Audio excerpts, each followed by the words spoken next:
Hello and welcome back to another episode of Write and Accelerate with Natalie Forslind. Today I have a really exciting guest. I'm going to be talking to Kae Wagner. Kae Wagner is the founder of North Star Marketing, and she also leads the Bold Authors Network. And the reason why I wanted to talk to her is because she has a little bit of a different approach to marketing than I do, and I want to learn as much as possible so that I can accelerate my career as an author myself. And of course, I want to share everything I learned with you guys. So let's dive into the conversation. So I am a marketer, I'm an author, a businesswoman, and I started writing when I was very young, in my early teens, and I won a writing award in a kind of odd way, but it was the first time I realized that writing was a thing, right? Like it could actually be something. I won this award, I got a trophy. It was so exciting. Everybody was so excited about it. And then I continued writing just because I loved writing. Yeah. I loved being able to express my ideas, the stories that came to me. I was published when I was in high school and then continued writing really for the rest of my life. But where the writing became significant was when I started writing business books. I was a business owner, marketing agency. And my first two books, the first one is The Power Principles of Marketing, and then the second one, The CEO's Little Black Book on Branding.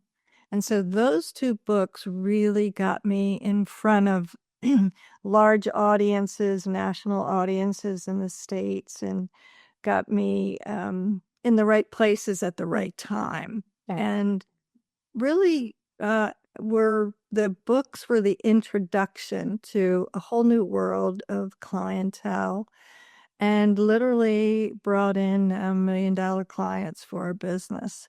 And so I began to see the real power of a book in that regard, not just the book, but beyond the book. That's amazing. That's amazing. And like many authors, they struggle with the visibility, and especially if they're shy and like introverts. And you talk a lot about like how you can go from feeling invisible to become in demand. Is it like a mindset shift, or what does an author need to become better at marketing themselves, I guess? Yeah. So Natalie, that is the biggest question, right? Yeah, it is. The question that drives success. And so I was writing business books for about 10 years, something like that, and then had kind of a hiatus, and then actually started writing fiction. So now I have equally business books and, nonfiction and fiction out. When I started writing fiction, that took me into a whole new world of authors.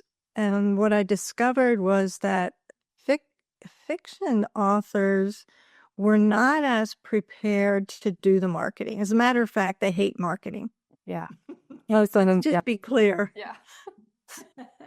Most fiction authors hate marketing. And so coming out of my marketing background, and I love marketing, I saw that there was this gap in the marketplace where authors could become what I now call bold authors. And so I started a community called the Bold Authors Network. And the Bold Authors Network is specifically it's for all authors, but we really are focused on getting authors into a new mindset so that they move from being perhaps intimidated by marketing or hating marketing into actually embracing it, mastering it, and dare I say, actually loving it. Yeah. So there's a mindset shift that happens. It kind of at a certain point clicks in, like there's an aha moment. And I was just talking with a couple of authors in a group last week. I have a a process called the Bold Authors Visibility System.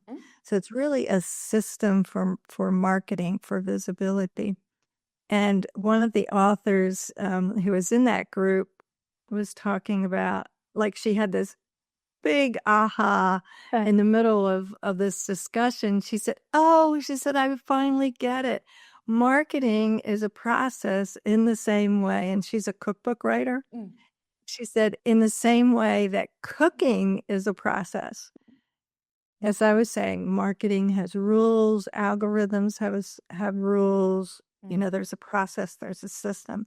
And so when she could, see that, that's what I do in cooking and that's what we do in marketing, then it's like, okay, well, let's learn the rules.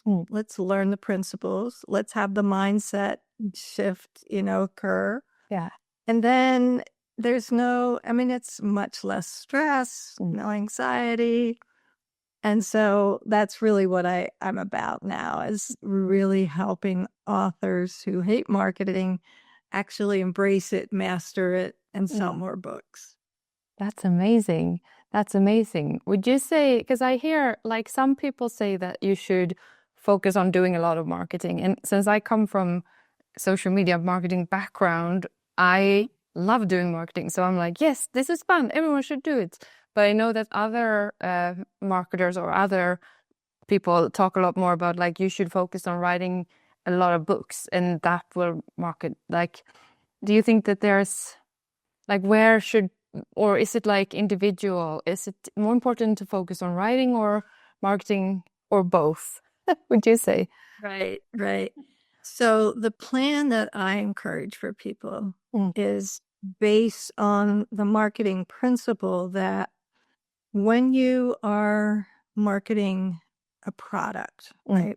Yeah. When you go to market a product and take a product to find customers, it is so much more cost effective and efficient to have multiple products so that your customers can buy multiple things from you.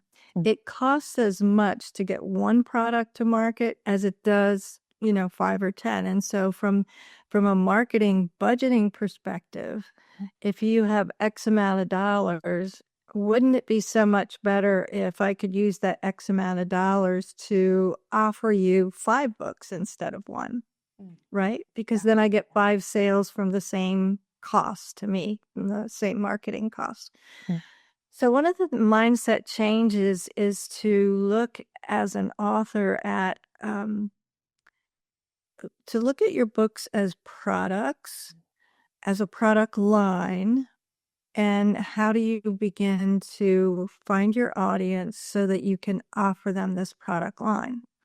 Now, what that means is then as an author, you are also the producer, right? So you're producing the books, publishing the books in the case of being an indie publisher.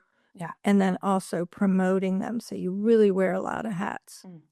Where it becomes most efficient and effective from a marketing standpoint in terms of dollars and effort and resources is when you hit the 3 to 5 book mark. Okay.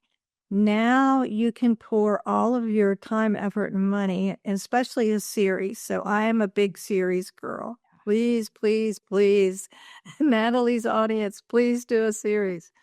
Think about a series when you write your first book. Think about it as a series. This is book 1 in a series. And then when you get people, you spend your effort, time, and money to get people to buy book 1. Then there's a natural progression to buy book 2, 3, 4, 5. And your money spent on marketing book 1 can then be leveraged across the entire series. Definitely. Yeah. Yeah. So that means that your writing is efficient because you are writing to a series and you lay out a series. Now, having said that, when I first started writing fiction, I was going to write 1 book. Yeah. Because I viewed myself as a nonfiction, business writer. Yeah. But I had this story that I wanted to tell. And so I wrote the first book. And as I was writing the first book, I realized that I could not get everything into the first book and it was going to be a series. around that same time, I realized that Amazon rewards series. Yeah. The algorithm likes series. And so when you get to book 2, you will see that Amazon is showing you more, pushing your book more. Your testimonials and reviews are building, and then that spills over into the next book. So the series strategy itself is a very, very powerful and potent strategy for a reader or for writers to embrace. Yeah, definitely. And also, especially like when the next book in the series comes out, it usually pushes the entire series. Like also as a reader, I saw someone I know published their 3rd book in a series, and I realized I hadn't read book 1, so I had to buy the entire series. And that was like, yeah, it's so great. I also, love the idea of writing series. Right. Yeah. And so from a marketing perspective, when you take on the mindset of a marketer, then that impacts from the beginning before you even start writing the book. Because now you're writing a series. But it also, having a marketing mindset means that you embrace every opportunity to promote your book. And so just like you, Natalie, you look for those opportunities, like doing a YouTube channel, like, the interviews, the translations, the writing. And so the work that you do as an author with a mindset, with a bold author promoting and marketing mindset is, what are those opportunities? Social media also. The thing is that we are often solopreneurs in terms of we are doing everything, and that can become a bit overwhelming. So in the Bold Authors Visibility System, what we do is we look at what can you control, what can you impact, how can you leverage your time, your effort, your money to get the greatest return. And so there are very specific things that we recommend. And the first thing that we do in that system is to actually teach people how to be marketers, how to be promoters, and to always, always, always be promoting, because there's so many opportunities. For example, I always carry books with me. Yeah. So when I'm in the airport, when I'm flying, I always have a book. And I know that in that trip somewhere, there's going to be a person who's going to be perfect for that book. Yeah. And it happens every time. Yeah, just last week, 2 weeks ago, I was flying from Pennsylvania to Florida. And so I have a book with me, and I'm just, I'm so curious about who the person is going to be who gets this book, right? They don't know it yet, and I don't know it yet. Yeah. And so we were getting on the plane, right where you scan your ticket, and on the countertop there was a stack of 2 books, and I'm like, oh look, it's like a little free library, right when you're getting on. And so I put my book there, and the woman who was getting on behind me said, "Oh, look at that! Can I have that one?" And I'm like, "Yeah, I wrote it." Oh, she said that. Then of course I want it. That's amazing. Yeah.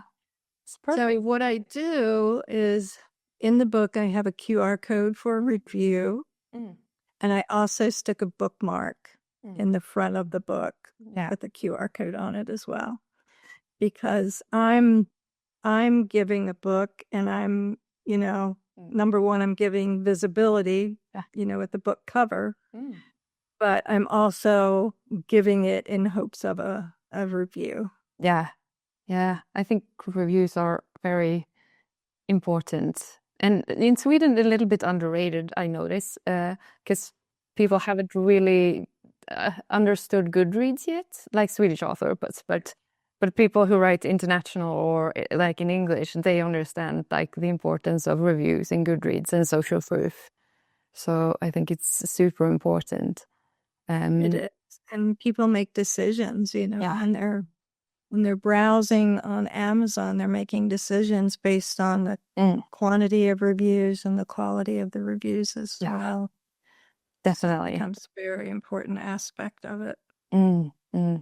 So like, because for me, like getting ARC readers and reviews is a part of my launch strategy to try and do that. But are there other things that you think, like when people are launching a new book, is there anything that you should absolutely do, or like anything you should think of so that you don't have to spend all your money on ads or something like that? Right. So there are a couple of strategies about launching a book. When you take on the mindset of a bold author and you take on the mindset of being a series producer, a launch is not as much of an event as it is if you're doing a single book, for example, or the start of your career. So one of the things that's critically important for authors is to build their email list, because that is, in fact, the only asset, not the only asset because your books are assets, but in terms of marketing assets, your email list is the only one that you own. And you can control that. You can control the timing of your interactions with your audience. You can control building your audience. You could control the feedback and the interaction. And it is probably the most important tool that we own as authors, communicating and marketing to our audiences. So in a launch, your email sequences, your communication obviously becomes very important, pre-launch, launch, and post-launch. But if you have a strategy mindset, if you have a series mindset, then each book is the logical extension of the first one, right? So now you have a built-in audience. If you do KDP's pre-order, you know, they're excited. They're waiting for, you know, your pre-launch or pre-order to hit. You can build an ARC team, a, you know, early readers team who will then read and review for you. The most important thing for a launch is getting those reviews to hit as soon as, you know, the book is available. But what I teach is a little different than focusing all your time and energy and money on a launch, because we're in this for the long game.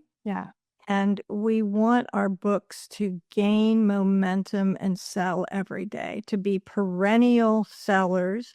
If you're a bestseller, you know, that's fabulous. Most of us in the mid-tier level are going to look to be perennial sellers, selling every day. And that is after the launch, into the future.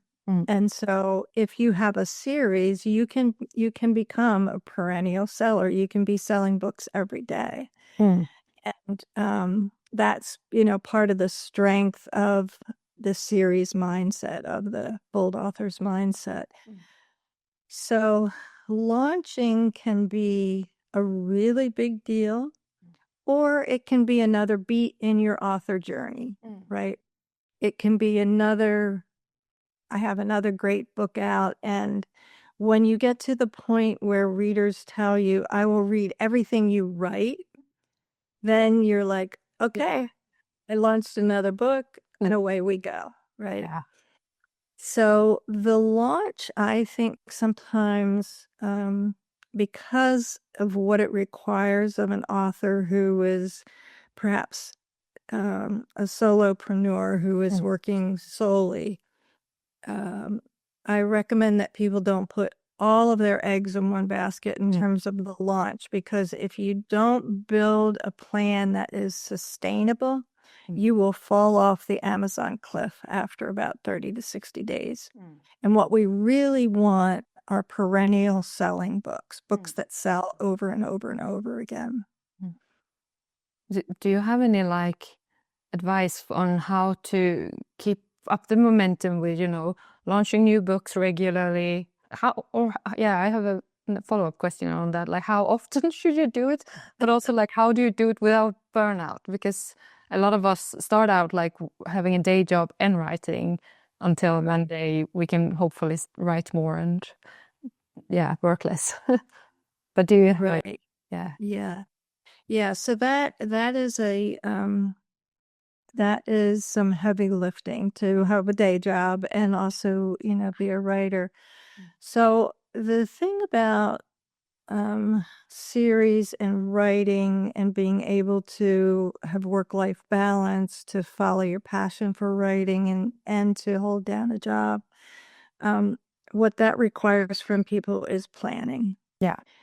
And so if let's say you embrace the series idea, then what you want to do is you want to produce 2 to 3 books before you release book 1, so that you can put together a schedule where you are releasing and writing maybe book 3, but releasing 1, and then 2, writing 3, releasing 3, writing 4 while you're releasing 3. So your writing is always ahead of your publishing schedule.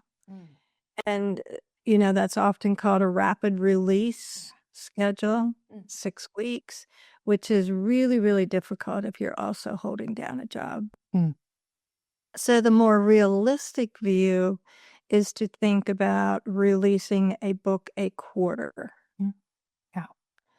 Now, there are a couple of things here that you have to take into consideration if you want to be prolific as a writer, as an author. And Amazon rewards the volume of books that you have. The more books that you have, the more it's going to show your books. The more you're going to sell, the larger your audience is going to become. So feeding the algorithm with books, with your product, is one of the main considerations. To that end, I recommend that you seriously consider the kind of series that you're going to release and the size and length of your books. Not the size, physical, but the length of your books. What it requires of you to do an 85,000 word book versus a 60,000, that's pretty big. That's a pretty big difference.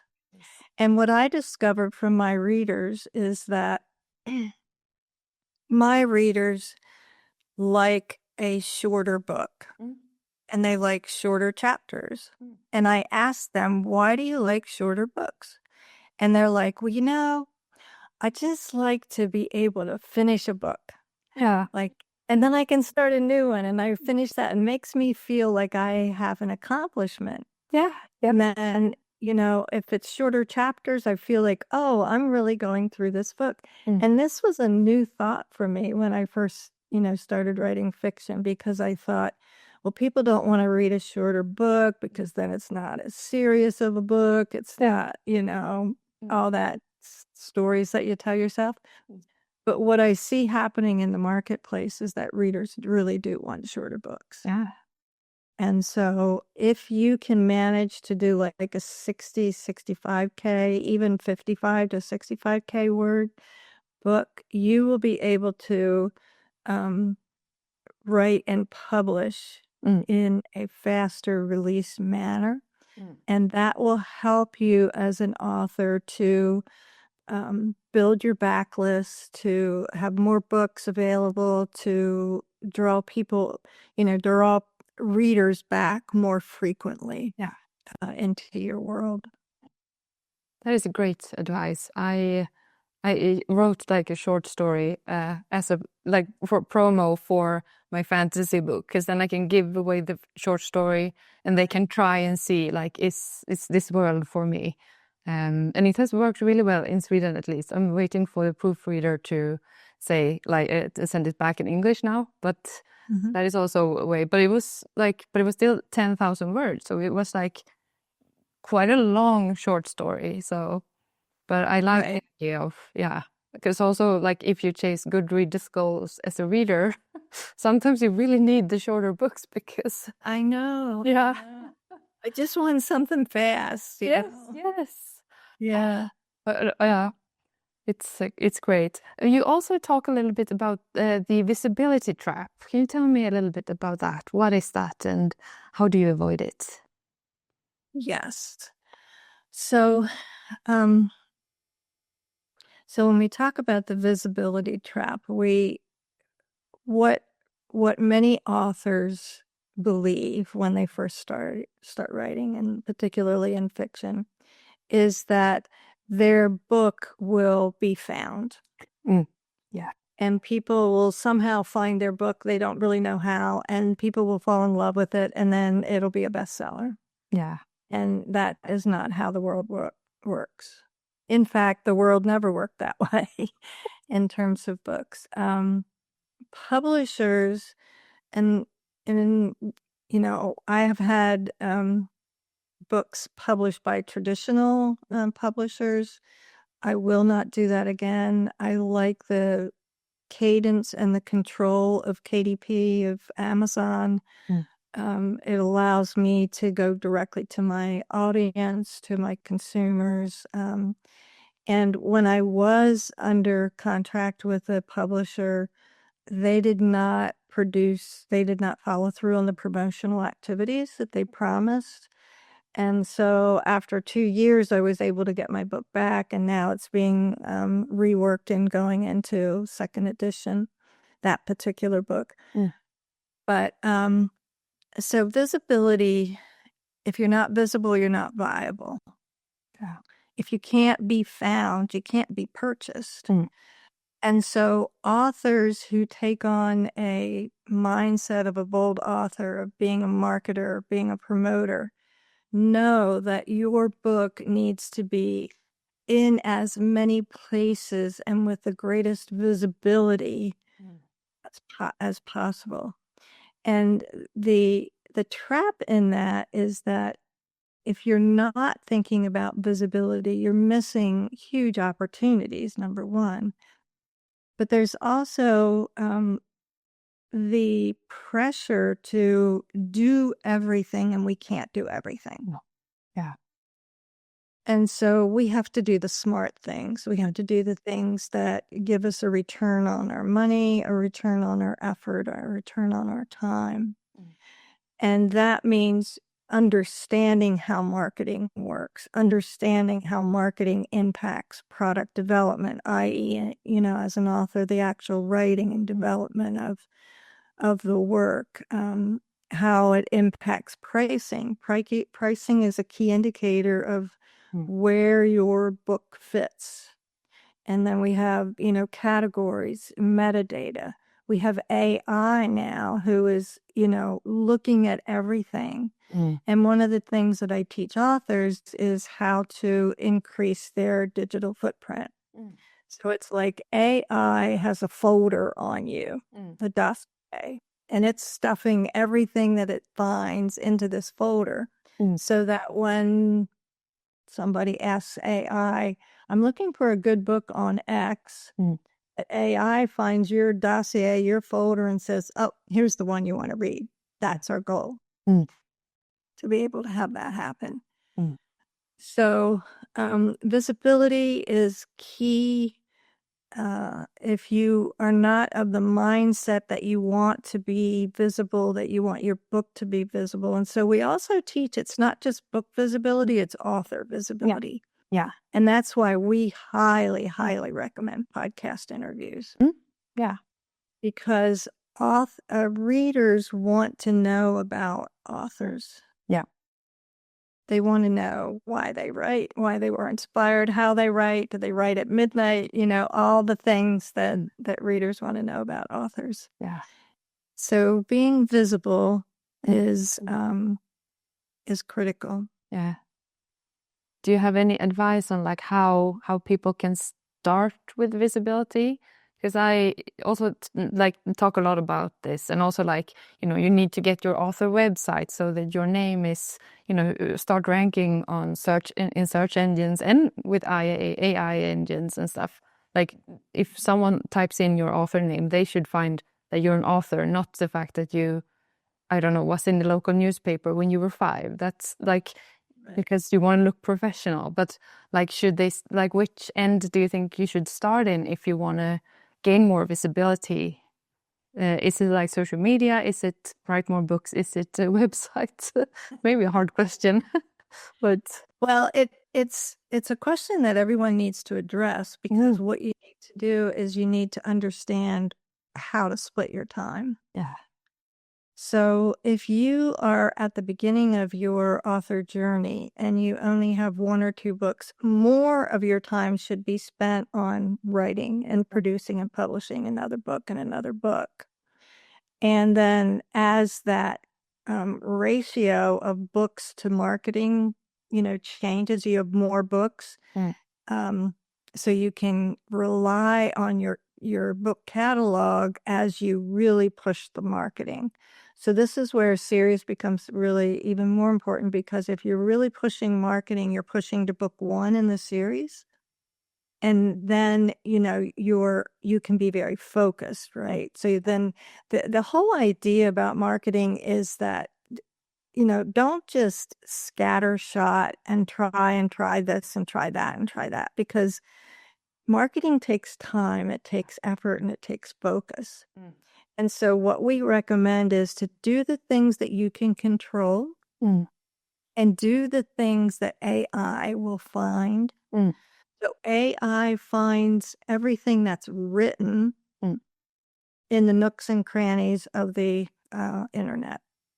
So we recommend that you look at doing a blog, because blogs can be indexed. They're words. AI picks them up, categorizes them, puts them in your dossier, in your folder. Your digital footprint expands. Podcasts and YouTube is really great for reach, because YouTube is the second largest search engine. Yeah. But AI does not index video, so you also need to include your transcript, because AI will index and scan the transcript. Email is an absolute must, because that's how you're building your audience. Social media, is also important for followers, for reach. Not everything on social media is indexed by AI. So you want to learn, authors need to understand and learn metadata, because metadata is what AI is collecting.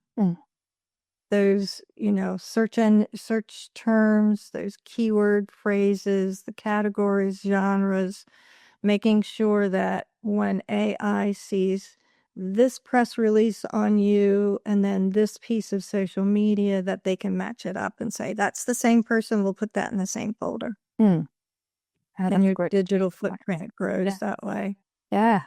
Really being able to keep it manageable is really important, and understanding that if you're in this for the long game, you're not going to just jump at every piece, every new thing that is a shiny object.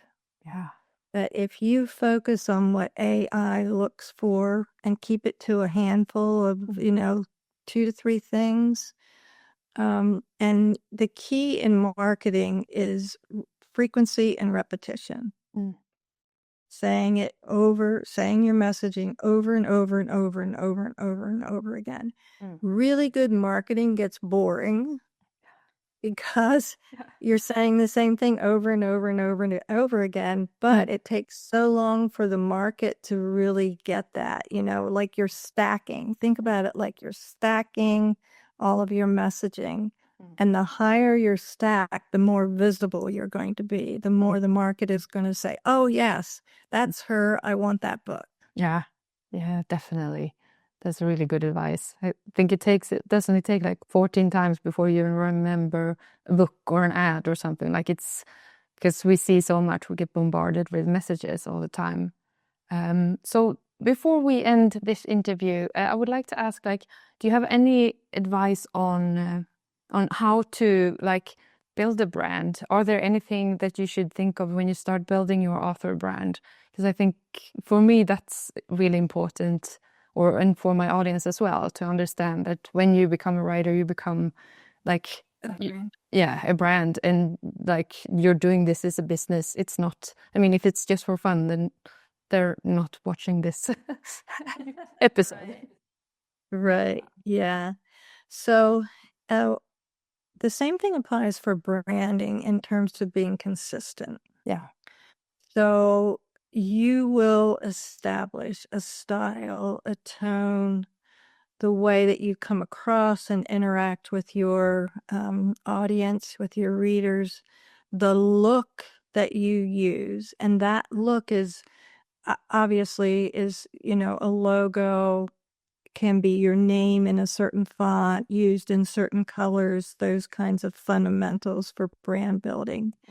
And those fundamentals need to be like a brand Bible, like you follow them. You don't deviate. And this is where sometimes creative people get into trouble because they get a little bored with doing the same thing over and over. But it's when you do the same thing over and over, that frequency and repetition is when the market respects that brand. Yeah. Because they are looking for consistency. If you're all over the place all the time, people are like, I just don't know I don't understand this brand. Yeah. So being relevant, being consistent, using frequency and repetition will build your brand. And the imagery becomes really, really important because we identify brands through color, through images, through fonts, and the brain does this almost subconsciously, like in 2 seconds. Yeah. Like, oh, is that her or isn't it? Or, oh, definitely that is. And so that also means that you are congruent, right? From one piece to the next, they all fit. They all come from the same brand. So there's a consistency and a congruency there. And that is more important than your colors. That is more important than the look of your logo. The consistency of usage is the most critical thing in building a brand. Yeah, that's great advice. I almost always have a beret on. So I was it's really good for my brand. Now it had my brand, but I didn't have it on some author event. Like day one, I didn't have it on, and people did not recognize me. Day two, I had it on, and they were like, "Oh, it's you!" And I was like, "Wow, okay, I need to have this on in this context because otherwise people don't recognize me." Right. Yeah. Yes. And just small details like that are so important. And we think, well, it's no big deal, right? But that's how people identify us. Yeah. Yeah. It's the perfect example now. Yeah. It's a lot of fun. So I learned so much from this. So thank you so much. Is there anything else you want to say before we wrap this up? Yes. I would like to say to your audience that no matter where you are in your author's journey, remember that this is a journey. And so what you do, you can always learn from. And even if you try something and it doesn't end up being what you expected or wanted, look at the lessons that you can learn from it and keep going. Always keep going. And I'd like to invite your audience also every Monday from 4 to 5 p.m. Eastern Time in the U.S., that would be New York time, we run a free session called Promo Hour, and it is all geared toward promoting, toward marketing, towards branding, how to sell more books. It's for authors who hate marketing but want to sell more books, and it is a free hour. People can go to boldauthornetwork.com, and there's just a little registration there, and that puts them in the list so they get notifications of what we're doing. We do really amazing things within that hour. For example, yesterday on Promo Hour, we had a screenwriter who came and spoke to the group. Wow. A lot of fiction authors would like to have their books on the screen, right? Oh, yeah. Get a lovely Netflix deal. Who doesn't want that? And so that's just an example of how we like to expand the author mentality and mindset about what's possible, because there is so much opportunity and there's so many possibilities within the author world for every author. Yeah, that's great advice. I'm going to link it in the show notes as well. Wonderful. Yeah. So thank you so much. You bet. It was a pleasure, Natalie. It's so nice to meet you. Yeah, you too.